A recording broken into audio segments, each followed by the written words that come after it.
Mga kababayan, imposible naman na mahagip ni VP Sara ang ating vlog, no? Munting vlogger lang naman tayo. Busy yung tao, ang laking tao ni VP Sara, no? Gustuhin ko mang manawagan, well, pwede. Okay, kahit hindi naman niya tayo napapanood, sino lang baga ulit tayo, di ba? Pero I was fortunate na nakausap ko nga ang Vice President noon. Malay naman natin, maghimala ang langit, di ba? So, yun nga, sinisisi ako ng mga double agents na ipinahamak ko raw ang pangalawang pangulo, kung hindi ko raw binanggit yung Operation Romanov or Opland Romanov, hindi raw kakasuhan ng NBI si VP Sara. Tinitwist kasi ng mga peking Duterte supporters yung nangyari na nakakausap ko yung Vice President noong November 23 or 24 nung nag-live siya. Nung, 'di ba, nung nagpapanik na yung kanyang yung ikinontempt niyang Executive Secretary na si Attorney Zuleika Lopez. So, nag-live ang Vice President. Luckily, isa ako sa nakapagtanong. Napakaraming umattend noon, pati media, pero napagbigyan ako ng pagkakataon. So, I don't know, maybe it's the hands of the creator who were moving that time, 'di ba? Kaya ko nakapanayam yung Vice President. Pero again, wala akong intensyon na ipahamak yung pangalawang pangulo kasi ang itinatanong ko naman sa kanya noon ay kung ano ang pwedeng gawin ng mga nasa pwesto. Kasi kaming mga ordinaryong tao, ang kaya lang namin gawin ay ang bumaba ng EDSA, 'di ba, mag-rally in support of them. Ngayon, wala kaming power pero sila, her being the Vice President, has all the power, right? Para banggain ang mga abusadong ito at mga magnanakaw. So my question remains the same. VP Sara, ano kaya ang pwede niyong gawin? At sana kung hindi man ito makarating sa Vice President, ay may magparating. Kung sino man ang, di ba, maging instrumento nung nasa itaas para maparating ito sa Vice President, ay sana'y maiparating ninyo na, Madam VP, bakit hindi mo kaya kasuhan si Liza Tanas? Kasi mahilig siya sa tanim kaso. Tama, mga kababayan? Comment lang kayo, ah. Mahilig siyang magtanim ng kaso. Si Miss Maharlika, mukhang ginamit lang si Tuning Taerna para makasuhan si Miss Maharlika, right?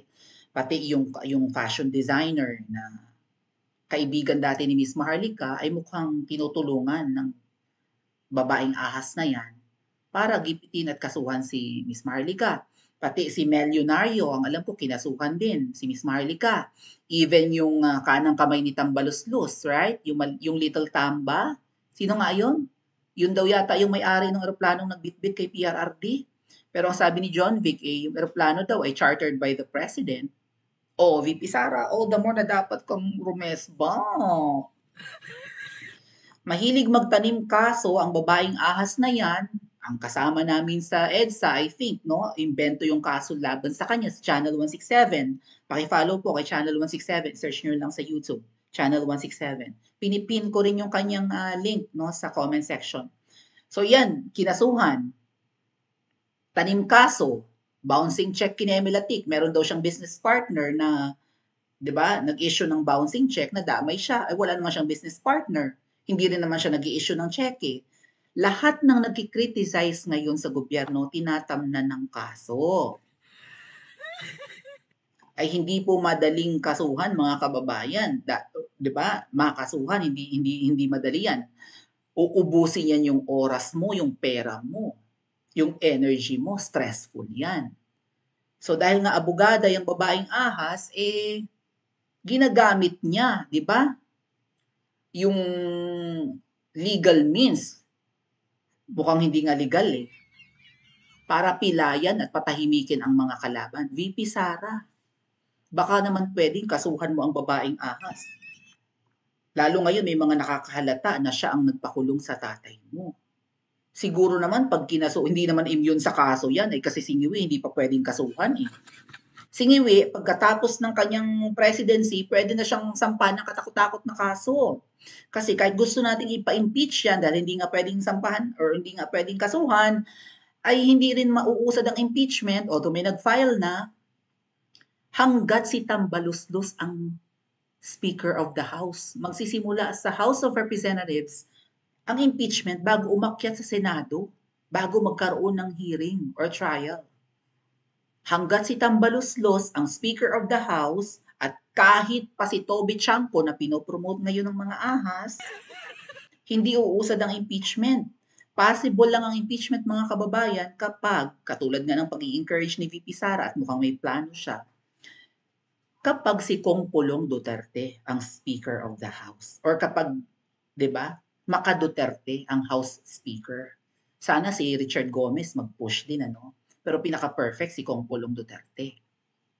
Uusad ang impeachment. Pero hanggat si Tambaluslos yan or iba yan, at even kapag si Mangga ang naging Senate President or kahit si Quezon at kahit si Tito Soto, walang mangyayaring impeachment mga kababayan.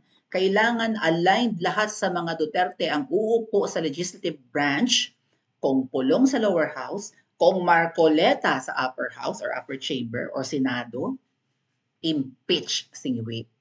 Ngayon, kung hindi mangyayari yan, VP Sara, kasuhan mo ang babaeng ahas. Hindi naman yata yan immune. Pwedeng kasuhan yan. I-gather mo ang lahat ng evidence mo laban dyan. Okay? Siguro naman marami. May mga kakanta naman siguro. O sa tingin naman natin, hindi naman yan ang nasusunod sa pag-a-appoint, di ba? Ng mga cabinet secretaries.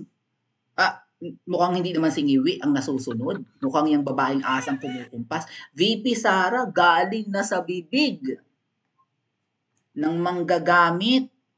Napilit kang dinidikitan. Inendorso mo na rin. Galing sa bibig ni Mangga na tinawag mong pinya. Pinya nga, maraming mata eh. Marami siyang budas. Marami siyang matang naniniktik, VP Sara, sa mga Duterte supporters ngayon. Mga pa-vloggers, halatang halata. Sambang-samba sa prutas na yan, yung ibang vloggers. Yan ang patunay na double agents ang mga yan. O, sambang-samba sa prutas na yan. Meron ding mga politiko, VP Sara, alam mo yan, may listahan ka na, di ba, na ibigay na sa'yo. May isa pang tao na may listahan kung sino ang mga ahas, mga kababayan. Bibigyan ko kayo ng clue sa mga susunod nating live sa Princess Maui. Meron pang isang tao na may hawak kung sino ang mga hudas sa pamilyang Duterte. At alam ni VP Sara kung sino ang mga hudas, hindi lang vloggers. Ang mga vloggers na hudas, frontliner nga lang yan eh. May mga hudas na politiko, may mga hudas na grupong malalaki, mga group members and group leaders. May mga dikit ng dikit at pilit dumidikit sa mga Duterte, nagkikiss-ass ng bonggang-bongga na mga hudas rin. Oh. So VP Sara, kung kaya mong gawa ng paraan at kung may oras ka, sampahan mo ng kaso ang babaeng ahas. Baka pag nakulong yan, kahit paano umayos ang Pilipinas eh. Baka pag nakulong yan, makikita natin kung gaano kalampay yung Ngiwi. Diba? Kaya dyan, baka dyan natin makita kung kaya niyang pamunuan ang Pilipinas ng siya lang or hindi. Lalo kapag hindi nakakasinghot ng pulburon, nagdudubi-dubi-dap-dap yan. May dep-dep na namang sinabi kanina. Sino ba nag-share sa akin ng video ni Ngiwi? Dep-dep? Dep-dep daw. Siguro ang tinutukoy niya department. Nagkakanda utal-utal na naman. Or baka DepEd. I don't know. Dep-dep. Share ko sa inyo yung video. Nagkakanda utal-utal. Diba? Ano, mas lutang pa sa best friend Lenny ko. Ang puki din. Kapag nakulong ang babaeng ahas, ano kaya ang performance ni Ngiwi? I-comment nga po sa comment section at mag-like and subscribe din po kayo.